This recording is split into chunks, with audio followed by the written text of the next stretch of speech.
sebenarnya meminta pelayanan firman di awal bulan Januari ya. Cuman sudah lebih dulu waktu itu diminta teman-teman Ansan, jadi saya di awal bulan saya ke Ansan. Tetapi puji Tuhan, karena justru di minggu terakhir gitu ya, Pak Pendeta Febri bilang, ini nanti yang melayani mostly kebanyakan perempuan gitu. Ya, jadi saya bersyukur pertama kalinya perdana main di Emsong ya. Biasanya saya menikmati ibadah, tapi hari ini boleh melayani musik bersama dengan teman-teman perempuan di tempat ini featuring Brother Willy ya. Oke, terima kasih buat kesempatannya. Baik, mari bersama-sama kita membuka dari Injil Matius pasal 8. Matius pasal 8 ayat yang ke-23 sampai ayat yang ke-27. Matius 8 ayat 23 sampai ayat yang ke-27. Lembaga Alkitab Indonesia memberikan judul Angin Ribut Diredakan. Saya akan bacakan bagi kita sekalian. Lalu Yesus naik ke dalam perahu dan murid-muridnya pun mengikutinya. Sekonyong-konyong mengamuklah angin ribut di danau itu sehingga perahu itu ditimbus gelombang. Tetapi Yesus tidur. Maka datanglah murid-muridnya membangunkan dia, katanya, "Tuhan, tolonglah, kita binasa." Ia berkata kepada mereka, "Mengapa kamu takut? Kamu yang kurang percaya." Lalu bangunlah Yesus menghardik angin dan danau itu. Maka danau itu menjadi teduh sekali. Dan heranlah orang-orang itu, katanya, "Orang apakah dia ini sehingga angin dan danau pun taat kepadanya?" Amin. Oke, Bapak Ibu Saudara-saudari yang dikasihi Tuhan, pernahkah Anda merenungkan? Jadi orang Kristen kok masalahnya banyak banget ya? Katanya ikut Tuhan. Aku punya Tuhan yang besar, tapi masalahku juga besar. Pernah nggak Anda merenungkan seperti itu? Orang Kristen kok banyak ya masalahnya? Kenal Tuhan Yesus dari kecil, kok aku nggak kaya-kaya ya? Aku kenal Tuhan dari kecil, tapi kok susah terus hidupnya. Pernah nggak Anda merenungkan itu? Atau aku tuh sudah berdoa gitu kepada Tuhan, tapi kok sepertinya doaku tuh tidak dijawab-jawab. Aku bergumul dari tahun ke tahun, sekarang sudah tahun 2025. Tapi pergumulannya sama, dari dulu sampai sekarang. Belum dilamar.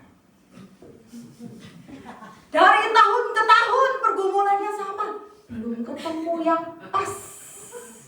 Masih jomblo bahagia. Kalau bahagia bagus, daripada Jonas jomblo ngenes. Ngenes itu apa ya? Ngenes itu jomblo yang menderita lah, gitu. Sengsara, gitu kan, sedih gitu ya. Udah jadi orang Kristen kok dari tahun ke tahun pergumulannya kok sama gitu. Pernahkah Anda merasa saya ini sebenarnya sudah satu perahu loh dengan Tuhan? Sudah satu perahu dengan Tuhan, tetapi kok ternyata satu perahu dengan Tuhan itu juga tidak menjamin bahwa Anda mendapatkan semua yang Anda inginkan. Sudah satu perahu dengan Tuhan, tapi kok saya hidupnya masih tidak tenang. Saya masih dikejar-kejar. Kalau dikejar cewek, dikejar cowok, nggak apa-apa. Dikejar masalah. Ya kan? Sudah satu perahu dengan Tuhan, kok ternyata badai yang dihadapi itu bukannya semakin kecil, tapi malah semakin besar bergulung-gulung. Pernah nggak Anda memikirkan itu?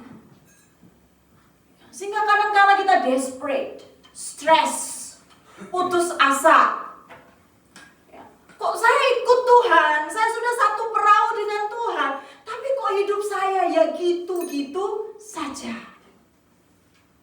What's wrong? Apa yang salah? Firman Tuhan hari ini akan banyak membahas tentang itu. Dan saya yakin di dalam proses perjalanan iman kita, ya, pertanyaan-pertanyaan ini seringkali merongrong, seringkali membebani kita, seringkali muncul di dalam benak kita.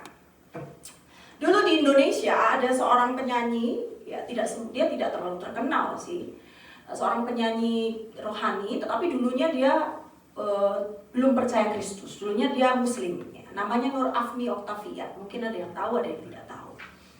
Jadi Nur Afni ini sempat menikah dengan seorang pendeta, namanya pendeta Edwin Rondonuwu. Tapi kemudian bercerai, ya, padahal kan di Kristen tidak boleh bercerai ya. Tetapi dalam kasus ini bercerai karena KDRT.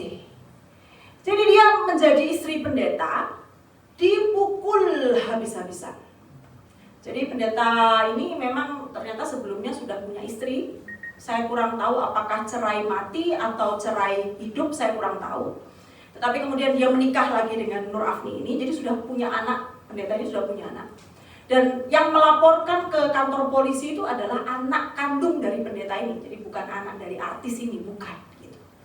Ya, tapi karena melihat si ibu ini yang dulunya tidak kenal Kristus, kemudian mengenal Kristus, tetapi bisa mengasihi anak tirinya dengan sepenuh hati, bahkan melebihi ayah kandungnya sendiri. Makanya anak kandungnya melaporkan ayah kandungnya sendiri karena melakukan penganiayaan terhadap ibu tirinya.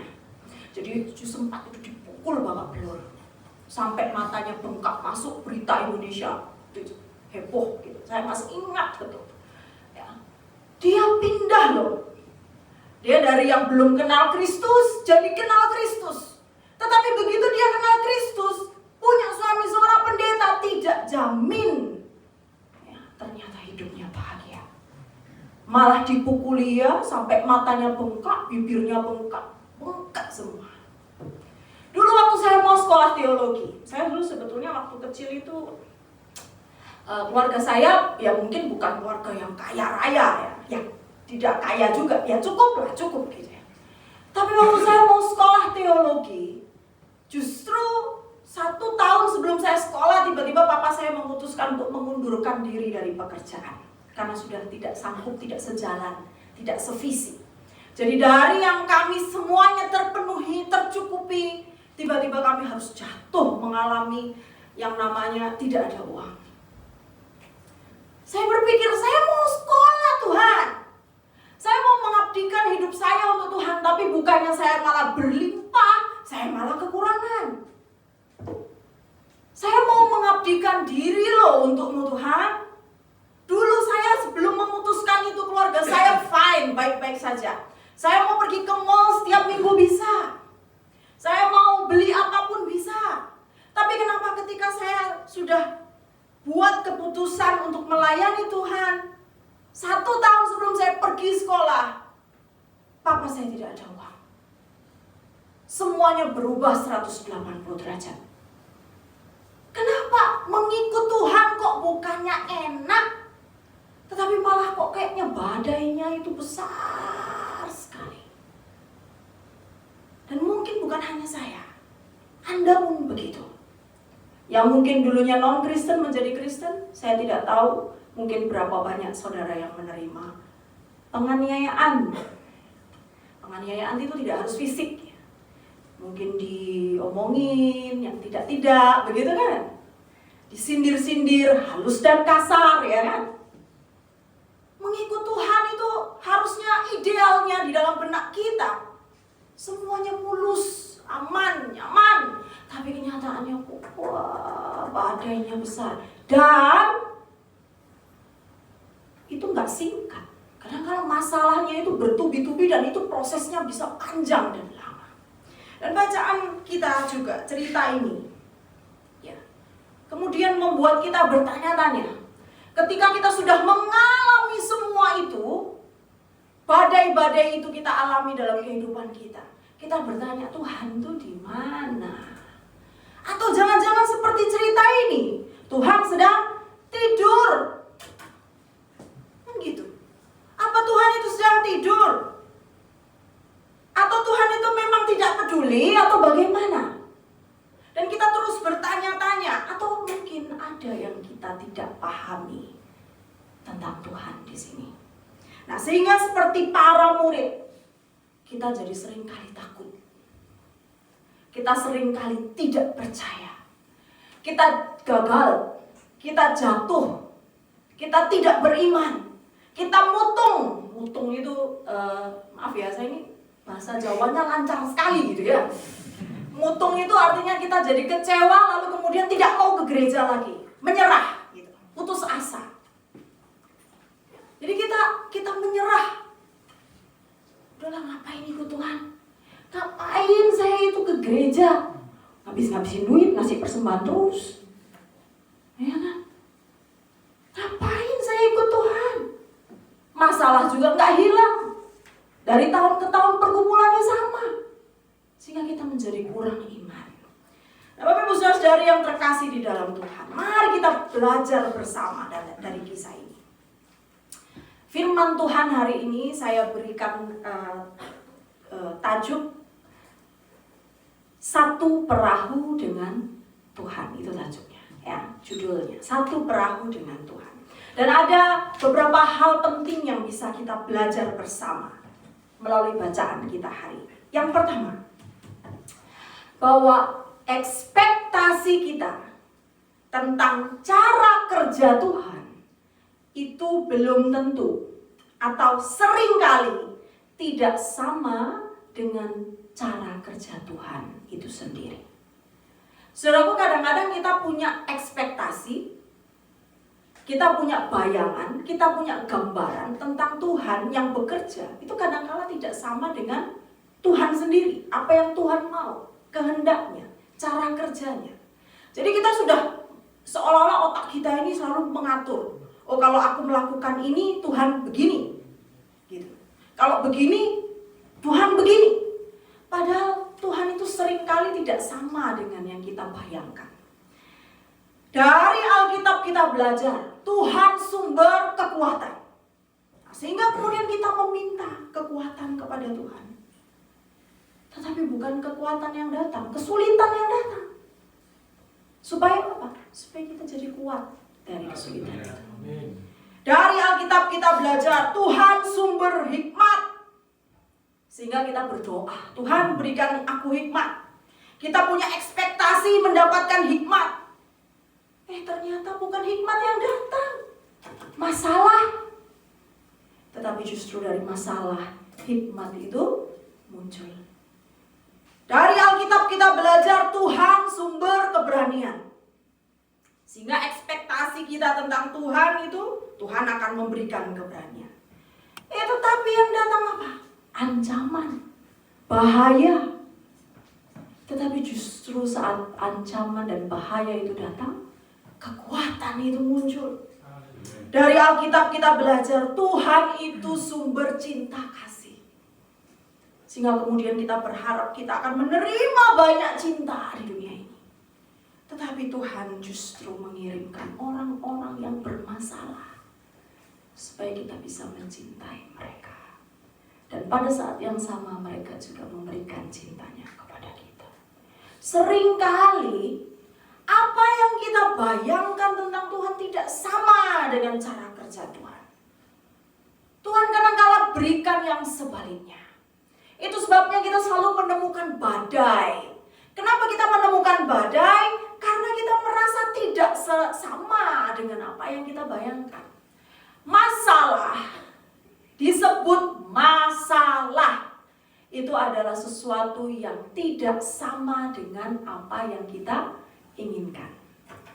Anda kepingin seorang perempuan yang cantik, yang datang pas-pasan, pas senyum manis, pas marah menakutkan. Tidak sama dengan ekspektasi Anda, ya kan? Tidak sama. Masalah nggak? Masalah. Karena apa? Pas-pasan. Yang Anda mau cantik. Sehingga kalau senyum cantik, kalau marah cantik juga. Tapi ada yang ada banyak-banyak marah menakutkan. Iya kan? Anda kepingin mobil, Korea ini kan dingin. Ya kan, dingin. Anda pingin mobil. Ternyata duitnya gak cukup. Ya sudahlah, naik Pose, naik bus. Masalah nggak? Masalah. Orang saya pinginnya mobil pribadi, tapi duitnya nggak ada. Sehingga akhirnya harus naik transportasi umum. Jadi masalah itu ada karena apa? Tidak sesuai dengan ekspektasi kita. Sehingga di dalam hidup ini karena kita itu terlalu punya banyak keinginan, semakin banyak keinginan kita, semakin banyak masalah. Semakin banyak hal yang Anda inginkan, semakin besar badainya. Jadi kalau nggak ingin punya masalah, nggak usah hidup. Karena hanya orang mati yang tidak punya keinginan.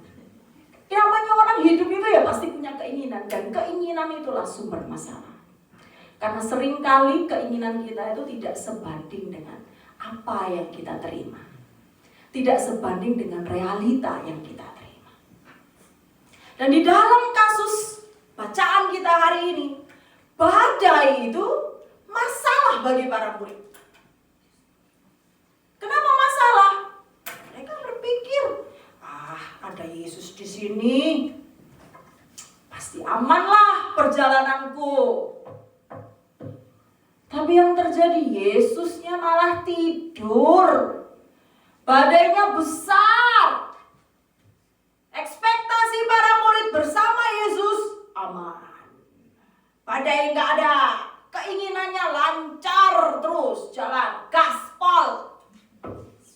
Ternyata justru badai. Sudah ada badainya, Tuhannya ngapain? Tidur. Masalah nggak? Masalah bagi dia. Tetapi sekali lagi, ya, ekspektasi kita tentang Tuhan bukan Tuhan sendiri. Kita nggak bisa atur Tuhan. Siapa kita mau ngatur Tuhan?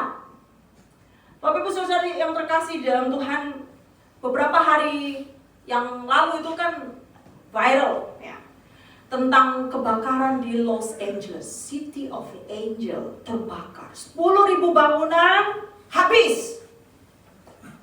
Anda lihat orang-orang di sana. Wah, sebelum kejadian kebakaran itu, 2 hari sebelumnya itu kan ada penerimaan penghargaan.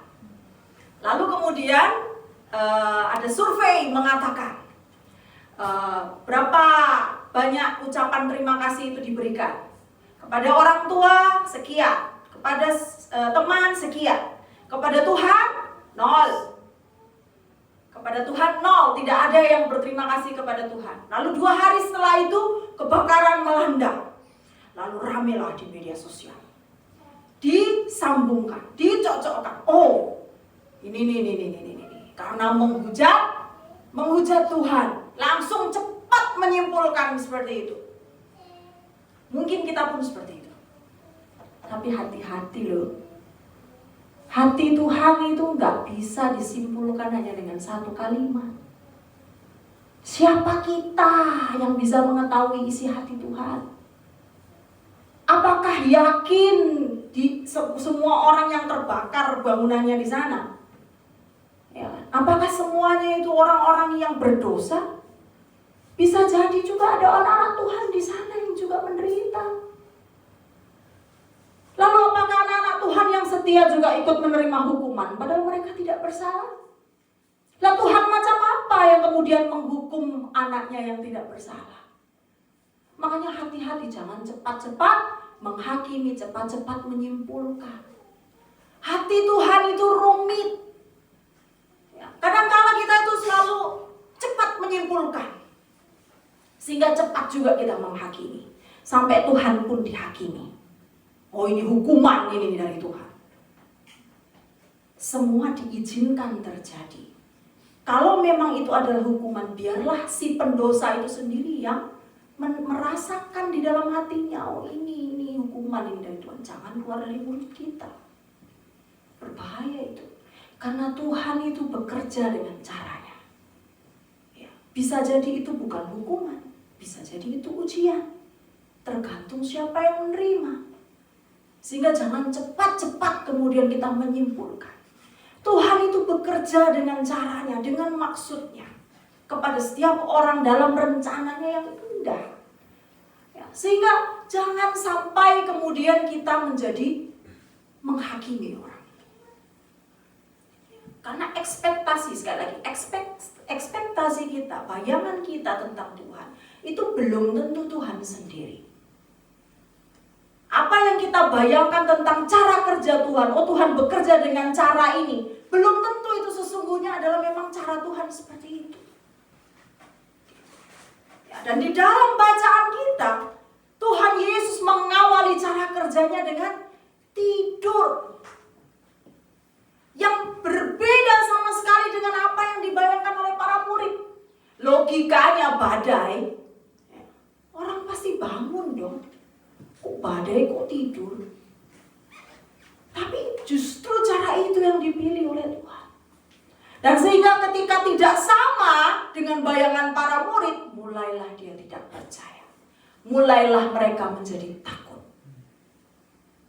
Makanya tanya kepada Tuhan, inikah kehendak-Mu Tuhan? Inikah jalan-Mu Tuhan? Jangan kemudian Anda main tebak-tebakan sendiri. Oh pasti ini jalan Tuhan ini. Karena kalau Anda hanya main tebak-tebakan, Anda akan banyak kecewa. Karena Tuhan itu bekerja selalu tidak sama dengan yang kita bayangkan. Dan bahkan melampaui apa yang sanggup kita bayangkan. Nah di dalam benak kita, ketika membaca bacaan ini, pernahkah Anda bertanya, kok Tuhan memilih tidur ya? Kenapa Tuhan tidur? Apakah mungkin Tuhan sedang mengajarkan kepada kita, masalah datang, tidur saja? Biasanya orang tuh kalau lagi banyak masalah itu obatnya adalah tidur. Karena saat tidur kan masalahnya lupa. Apakah Tuhan sedang mengajarkan itu ya? Kalau ada masalah, tidur. Lah, kenapa kita mesti harus tidak tidur? Orang Tuhan aja ada masalah tidur, gitu kan? Apakah Tuhan sedang mengajarkan itu? Atau ya, sebenarnya Tuhan ingin mengajarkan kepada kita bahwa kedamaian itu ada di Dia. Tuhan itu adalah sumber kedamaian. Sehingga sebesar, sehebat apapun badainya, kamu tetap akan merasa damai. Kamu tetap akan merasa tenang. Ya. Meskipun sekali lagi ini tidak sama dengan apa yang dibayangkan oleh para murid. Ya. Banyak orang menjadi terburu-buru di dalam kehidupan. Mereka berpikir kalau jadi orang Kristen itu ya segalanya akan jadi instan. Banyak orang Kristen tuh tidak suka proses. Banyak orang Kristen itu mau hasilnya saja. Berdoa, amin, terkabul. Ya kan? Dan banyak sekali mereka orang Kristen membangun ekspektasinya itu dengan harapan-harapan yang semacam itu. Tetapi Tuhan melalui bacaan kita hari ini mau bilang bahwa ekspektasimu tentang aku itu bukan aku. Ekspektasimu tentang cara kerjaku itu bisa jadi bukan cara kerjaku. Jadi tetap percaya kepada Tuhan. Berjalan di dalam kehendak Tuhan. Meskipun mungkin sekali lagi, kok kayak gini ya? Kok seperti ini ya? Kok Tuhan tidur ya? Kok tidak sesuai ya? Kok lain gitu? Dengan apa yang aku inginkan. Tapi tetap percaya. Jangan takut. Jangan takut. Tuhan ada. Dan itu adalah hal yang kedua yang akan kita pelajari. Tuhan yang diam. Tuhan yang diam. Dalam bacaan ini digambarkan dengan tidur. Bukan berarti bahwa ia tidak ada. Bukan berarti bahwa ia tidak peduli. Anda mungkin seringkali kita ini ketika kita menerima masalah, seringkali masalah itu membuat kita tidak bisa merasakan kehadiran Tuhan. Kadangkala awan yang gelap itu kan menutup gitu ya, matahari yang cerah. Satu ketika ada sebuah kejadian waktu saya menaiki pesawat di Indonesia. Waktu itu saya pergi dari Semarang mau ke Manado. Waktu itu ada kuliah akhir tahun. Jadi waktu itu cuacanya buruk, awannya gelap, kemudian hujan lebat, kadang-kala petir juga terlihat di langit gitu ya. Jadi cukup menakutkan. Tapi waktu itu pilotnya tetap terbang, tidak di-delay. Biasanya kan orang itu kalau delay marah-marah. Saya berharap di-delay. Lah gila, semuanya hitam, gelap, hujan deras, ada petir. Ya kan saya lebih sayang nyawa saya. Waktu itu saya masih single and very happy. Saya tidak mau, belum menikah loh Tuhan. Terus habis itu saya harus menghantarkan nyawa di petir-petir itu. Sehingga saya berpikir, gila ini pilotnya ya. Kalau dia mau mati-matilah aja sendiri, gak usah ngajak-ngajak saya. Tapi berhubung saya ini hanya penumpang, ya udah saya ngikut aja kan. Sambil berdoa dalam hati, Tuhan tolong, Tuhan tolong, Tuhan tolong, Tuhan tolong. Gak amin-amin. Benar, pesawat lepas landas, take off. Ya. Waktu naik terus gitu ya, terus naik. Biasanya kan nggak terlalu lama itu take off-nya. Tapi mungkin karena awan tadi tebal, sehingga take off-nya itu nggak selesai. Oh, tambah kencang doa saya, Tuhan Yesus tolong, Tuhan Yesus tolong. Terus gitu, terus naik ke atas, naik ke atas, naik ke atas. Ketemulah awannya, masuk ke awan itu kan. Berguncang, turbulence. Lebih lagi, aduh jantung saya sudah mau hilang. Tuhan, saya belum nikah Tuhan. Aku masih ingin punya anak, aku masih ingin sekolah lagi. Oh, semua keluar lah itu harapan dan permohonan. Semakin kencang doa saya, semakin kencang juga pesawat itu bergoncang-goncang gitu ya, berbarengan. Tapi saudara tahu apa?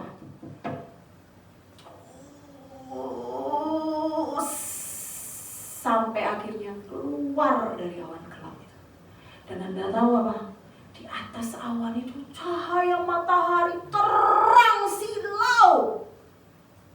Dan pesawat itu bisa stabil kembali. Jadi ternyata pilotnya sudah tahu awannya itu kalau ditembus aman. Dalam ketinggian sekian aman. Tetapi proses untuk nyampe ke situ, saya dalam hati sudah saya maki-maki kan pilotnya. Gila dia ya, mati-mati aja sendiri kan. Sudah saya maki-maki itu pilotnya kan. Tapi ya lucunya saya maki-maki, tapi saya juga naik kan ke pesawat itu lah manusia. Kan seperti itu. Ya, jadi ternyata terus gitu ya, dan akhirnya tertembus. Baru saya merasa, ternyata kalau kita hidup melampaui masalah, baru kita bisa dapat ketenangan. Kalau Anda hidup di dalam masalah, Anda akan terus turbulence. Tapi kalau Anda hidup bersama dengan Tuhan, Anda bisa tidur seperti Yesus. Karena Anda tahu badainya kencang seperti apa. Kalau Anda di atas masalah, Anda di atas awan gelap hidup Anda tahu matahari itu terang bersinar untuk Anda. Ini yang tidak dipahami murid-murid, karena dia pakai ini. Tapi kalau Anda pakai iman Anda percaya kepada Tuhan, Anda hidup di atas masalah Anda bisa melampaui badai itu. Dan Tuhan, sekali lagi, Tuhan itu ada. Tuhan itu pilotnya. Sekalipun dia tidur, sekalipun terlihat dia diam, sekalipun terlihat dia tidak bergerak sama sekali, dia ada. tidak kemana-mana. Dan kadang-kala karena kita sibuk dengan masalah tadi, dengan turbulensi kita nggak bisa ngerasain Tuhan itu ada. Kita nggak bisa rasain matahari yang cerah itu. Bapak Ibu Saudara yang terkasih di dalam Tuhan, Tuhan itu lebih besar loh daripada hidup kita. Tuhan itu lebih besar dari masalah-masalah yang kita hadapi. Kadangkala Tuhan diam memang. Kadangkala Tuhan itu sepertinya tidak peduli. Tapi sekali lagi, itu hanya perasaan kita. Yesus tetap stay di dalam perahu. Yesus tidak lari, kan dia bisa aja berjalan di atas air. Dia tetap mendampingi muridnya. Dia tidak kemana-mana. Dia hanya diam. Dia tidur. Tetapi bukan berarti dia tidak ada. Bukan berarti hatinya, bukan berarti pikirannya, bukan berarti semuanya itu tidak ada di situ. Kalau Anda berjalan bersama Tuhan, Anda harus punya iman. Karena hanya dengan iman Anda bisa merasakan keberadaan Tuhan. Hanya dengan iman Anda bisa melihat bahwa tidurnya Tuhan itu punya makna. Hanya dengan iman Anda bisa percaya diamnya Tuhan itu tidak sia-sia. Makanya menjadi orang Kristen, sekalipun badainya besar, sekalipun masalahnya besar, apa yang kita cari? Tuhan mau bicara apa? Apa maknanya? Makanya kita punya harapan selalu. Karena masalah itu justru tempat kita untuk belajar. Tidak ada noda tidak belajar. Betul nggak? Makanya jangan antipati dengan masalah. Undanglah masalah. Cari masalah. Mau? Enggak. Ya, artinya maksudnya begini juga jangan cari-cari masalah lah. Itu kan cari kerjaan namanya ya. Bercanda itu. Tetapi bahwa ketika masalah menghampirimu nggak perlu lari. Tuhan itu nggak kemana-mana. Tuhan ada di situ. Tuhan ada di dekat Anda. Ya. Kadang masalah itu bisa membuat kita lupa betapa maha kuasanya Tuhan. Dulu sempat satu waktu ketika saya kuliah, setelah papa saya jatuh, kemudian dari yang semuanya tercukupi, tiba-tiba saya tidak punya apa-apa ya, sehingga untuk minta uang tambahan 100.000 saja. Pak, uang aku sudah habis, nggak cukup. Bisa kirim nggak? 100.000 saja. 100.000 rupiah itu berapa ringgit ya? Kalau diringgitkan berapa ya? 10.000-an. Ya, 100.000 rupiah itu 10.000 won. Jadi saya berusaha untuk minta gitu ya, tambahan 10.000 won. Pak, kirimlah 10.000 won. Saya kirimlah Pak 10.000 won. Papa saya bilang, berdoa ya. 3 hari lagi semoga Bapak bisa kirim. Padahal dulu mau apa aja bisa. Tiba-tiba berubah kan. Dan ketika saya harus bayar uang kuliah 100.000 aja saya harus nunggu 3 hari. Bayar kuliah ini berjuta rupiah gitu. Jadi ratusan ribu won lah. Harus berapa lama saya nunggu? Sering nunggak saya itu dulu waktu kuliah. Jadi sehingga kadang-kadang ada masa di dalam kehidupan saya, Tuhan tuh di mana? Aku mau bayar kuliah loh Tuhan. Aku nggak pakai ini untuk pergi ke diskotik ajib-ajib. Aku ini pakai buat bayar kuliahku, melayanimu. Ini sudah last minute ini. Kalau nggak aku nggak bisa mendaftar kuliah. Tuhan di mana? Kemudian saya memandang kan saya kuliah itu di kota kecil di Salatiga, di kaki Gunung Merbabu namanya. Jadi saya lihatlah ke Gunung Merbabu itu. Saya pandang, Tuhan itu maha kaya.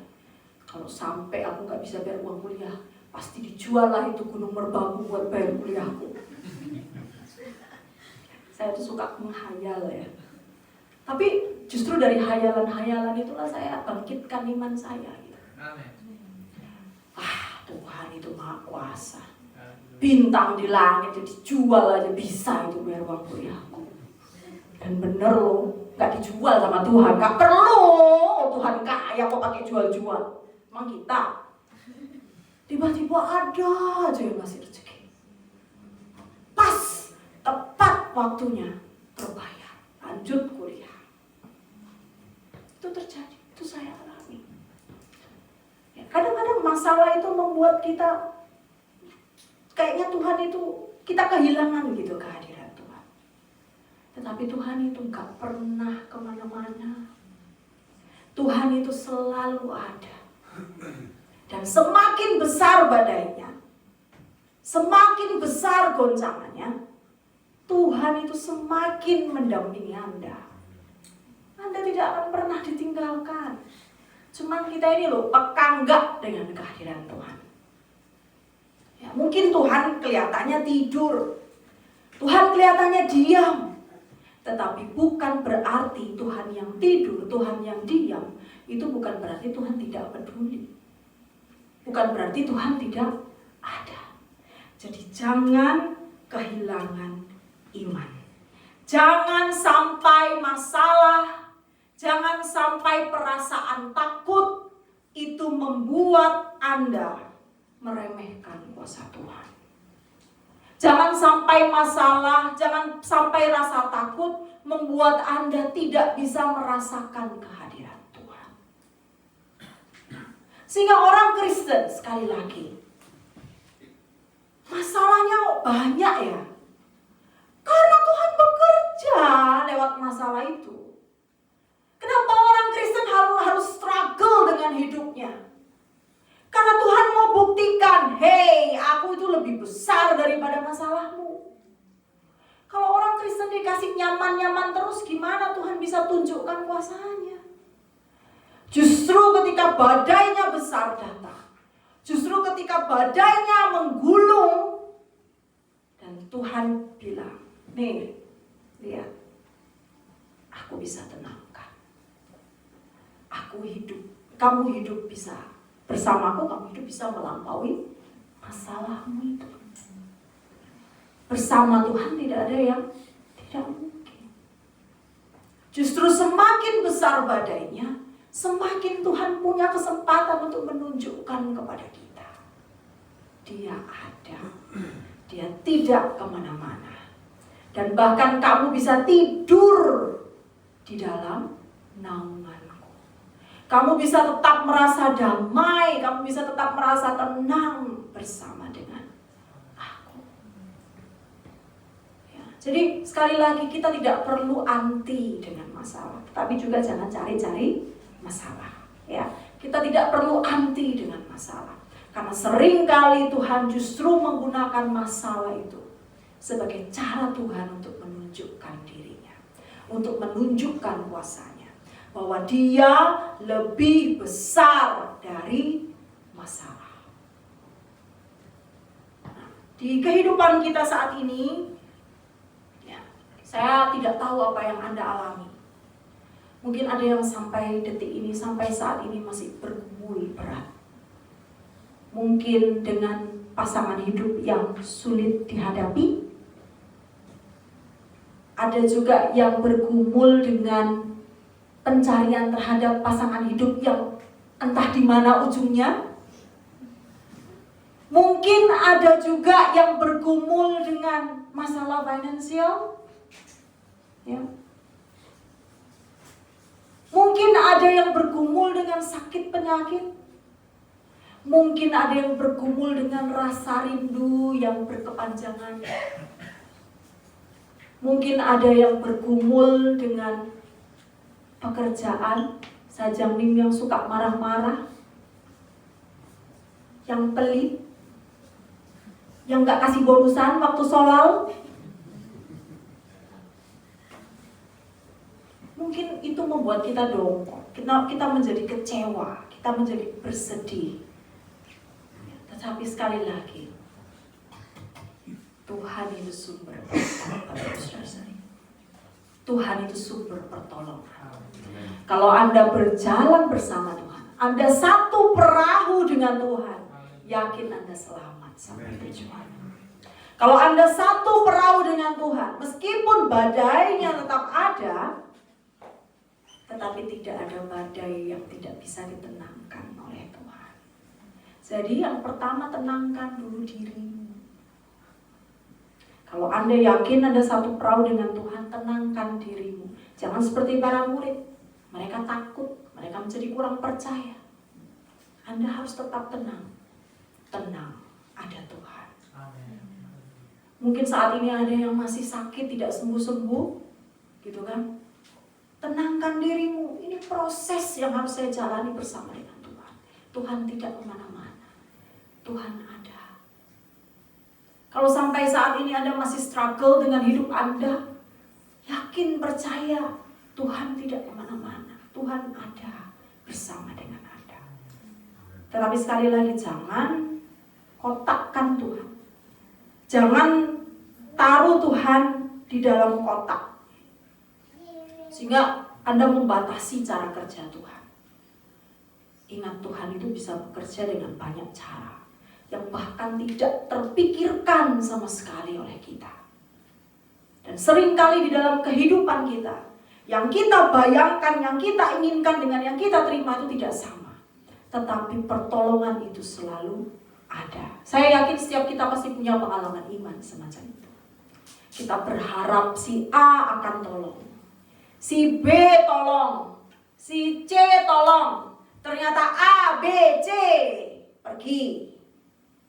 Tapi Tuhan kirim Z yang bukan siapa-siapa, yang tidak kita kenal sama sekali, menolong kita tiba-tiba. Itu bukti bahwa kita tidak bisa masukkan Tuhan di dalam kotak. Kita tidak bisa masukkan Tuhan di dalam pikiran kita yang kecil ini. Tetapi yang harus kita pikirkan, Tuhan pasti menolong. Caranya biar terserah Tuhan, tetapi Dia pasti menolong. Nah, itu yang harus kita renungkan. Dan firman Tuhan hari ini betul-betul mengingatkan kepada kita. Tuhan ada, Tuhan tidak kemana-mana, kuasanya tidak berkurang sebesar apapun masalah kita. Meskipun caranya bekerja seringkali di luar ekspektasi kita, sehingga kadang-kala kita tidak mudah memahami jalannya, tetapi tidak ada yang tidak selesai di dalam Tuhan. Mari ulangi bersama dengan saya. Tidak ada yang tidak selesai bersama Tuhan. Sekali lagi, tidak ada yang tidak selesai bersama Tuhan. Jadi masalah Anda pasti selesai. Waktunya serahkan pada Dia. Cara kerjanya serahkan pada Dia. Yang perlu Anda pikirkan, yang perlu Anda percaya, semua akan selesai.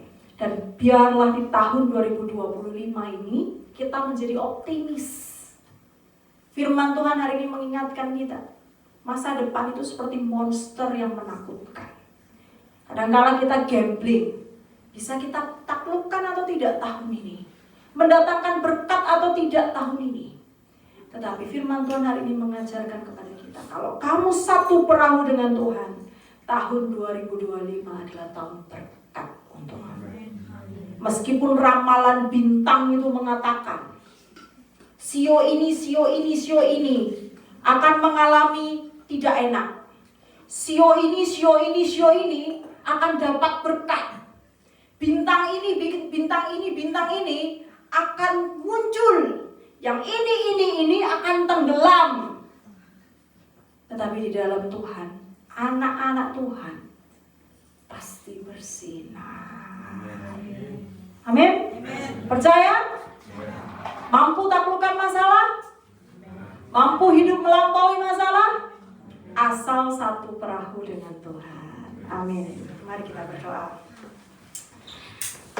Terima kasih Tuhan, sungguh kami bersyukur kepadamu buat firman-Mu yang mengingatkan kepada kami bahwa ketika kami satu perahu dengan Engkau, memang Tuhan masalah mungkin saja menghampiri hidup kami. Tetapi kami percaya Tuhan ada. Tuhan tidak kemana-mana. Tuhan bersama dengan kami. Meskipun mungkin terlihat Tuhan sedang tidur, meskipun terlihat Tuhan diam, tetapi kami yakin dan percaya hati Tuhan, pikiran Tuhan untuk kami. Sehingga Tuhan, kami yakin tidak ada masalah yang tidak selesai bersama dengan Tuhan. Tidak ada badai yang tidak bisa ditaklukkan bersama dengan Tuhan. Kami mau belajar percaya Tuhan. Kami mau belajar beriman kepadamu. Karena kami tahu bersama dengan Tuhan kami mampu menaklukkan semuanya. Tahun ini seperti monster, penuh misteri. Entah kami bisa menaklukkannya atau tidak jika kami membayangkan di dalam kemanusiaan kami. Tetapi ketika kami membayangkan tahun ini bersama dengan Tuhan, maka semuanya penuh dengan harapan. Semuanya penuh dengan berkat. Semuanya penuh dengan pertolongan. Karena itu ajar kami untuk percaya penuh kepadamu ya Tuhan. Karena kami tahu Engkau lebih besar daripada segala hal yang ada di dunia ini. Bahkan dari masalah-masalah yang kami hadapi. Ini doa kami Tuhan. Terima kasih. Amin.